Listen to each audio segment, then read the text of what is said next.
ডিব্ৰুগড়বাসী হিচাপে আজি গৌৰৱবোধ কৰিছোঁ আৰু ডিব্ৰুগড়বাসী হিচাপে আজি অতিশয় আনন্দিত যে অসমৰ দ্বিতীয়খন ৰাজধানীলৈ পৰিণত হৈছে ডিব্ৰুগড়। মুখ্যমন্ত্ৰী ডক্টৰ হিমন্ত বিশ্ব শৰ্মা ডাঙৰীয়াই দায়িত্বভাৰ লোৱাৰ পিছতে ইয়াত CM কাৰ্যালয় উদ্বোধন কৰি তেখেতে ঘোষণা কৰিছিল যে ডিব্ৰুগড় অসমৰ দ্বিতীয়খন ৰাজধানী হ'ব আৰু সেই কথাটো আজি সাকাৰ ৰূপ পাবলৈ গৈ আছে। কাৰণ CM কাৰ্যালয়ৰ পিছত এতিয়া বিধানসভাৰ চৌহদ উদ্বোধন হ'ব, বিধায়কসকলৰ আৱাস গৃহ উদ্বোধন হ'ব, ইয়াত ষ্টেডিয়াম উদ্বোধন হ'ব, বন্যপ্ৰাণী গৱেষণা গৃহ উদ্বোধন হ'ব। গতিকে এই সকলোবিলাক দিশৰ পৰা চালে আমি ডিব্ৰুগড়বাসী হিচাপে, ডিব্ৰুগড়িয়ান হিচাপে আমি আজি অতিশয় আনন্দিত আৰু মুখ্যমন্ত্ৰী হিমন্ত বিশ্ব শৰ্মা ডাঙৰীয়াক আমি ধন্যবাদ জ্ঞাপন কৰিছোঁ। নৰেন্দ্ৰ মোদী ডাঙৰীয়া, অমিত শ্বাহ ডাঙৰীয়া, দিলীপ শইকীয়া ডাঙৰীয়া, সৰ্বানন্দ সোণোৱাল ডাঙৰীয়া সকলোকে ধন্যবাদ জ্ঞাপন কৰিছোঁ। অসমৰ দ্বিতীয়খন ৰাজধানী ডিব্ৰুগড়ক অসমৰ দ্বিতীয়খন ৰাজধানীলৈ পৰিগণিত কৰাৰ বাবে ডিব্ৰুগড়বাসী হিচাপে আজি গৌৰৱবোধ কৰিছোঁ আৰু ডিব্ৰুগড়বাসী হিচাপে আজি অতিশয় আনন্দিত যে অসমৰ দ্বিতীয়খন ৰাজধানীলৈ পৰিণত হৈছে ডিব্ৰুগড়।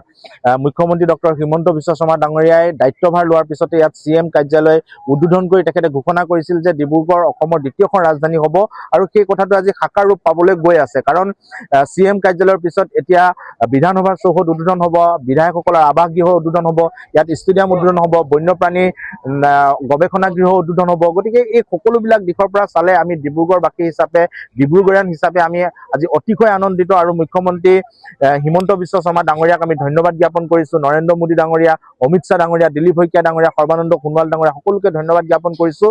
অসমৰ দ্বিতীয়খন ৰাজধানী ডিব্ৰুগড়ক অসমৰ দ্বিতীয়খন ৰাজধানীলৈ পৰিগণিত কৰাৰ বাবে ডিব্ৰুগড়বাসী হিচাপে আজি গৌৰৱবোধ কৰিছোঁ আৰু ডিব্ৰুগড়বাসী হিচাপে আজি অতিশয় আনন্দিত যে অসমৰ দ্বিতীয়খন ৰাজধানীলৈ পৰিণত হৈছে ডিব্ৰুগড়।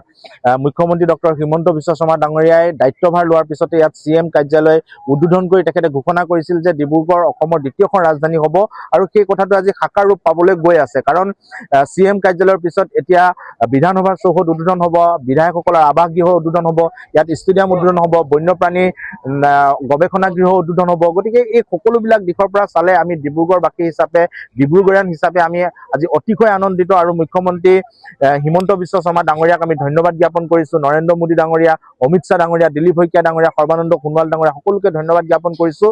অসমৰ দ্বিতীয়খন ৰাজধানী ডিব্ৰুগড়ক অসমৰ দ্বিতীয়খন ৰাজধানীলৈ পৰিগণিত কৰাৰ বাবে ডিব্ৰুগড়বাসী হিচাপে আজি গৌৰৱবোধ কৰিছোঁ আৰু ডিব্ৰুগড়বাসী হিচাপে আজি অতিশয় আনন্দিত যে অসমৰ দ্বিতীয়খন ৰাজধানীলৈ পৰিণত হৈছে ডিব্ৰুগড়।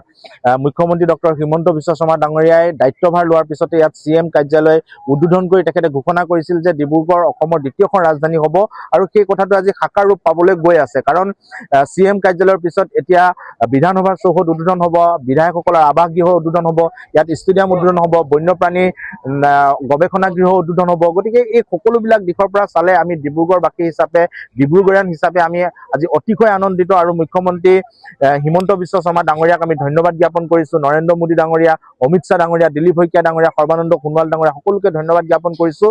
অসমৰ দ্বিতীয়খন ৰাজধানী ডিব্ৰুগড়ক অসমৰ দ্বিতীয়খন ৰাজধানীলৈ পৰিগণিত কৰাৰ বাবে।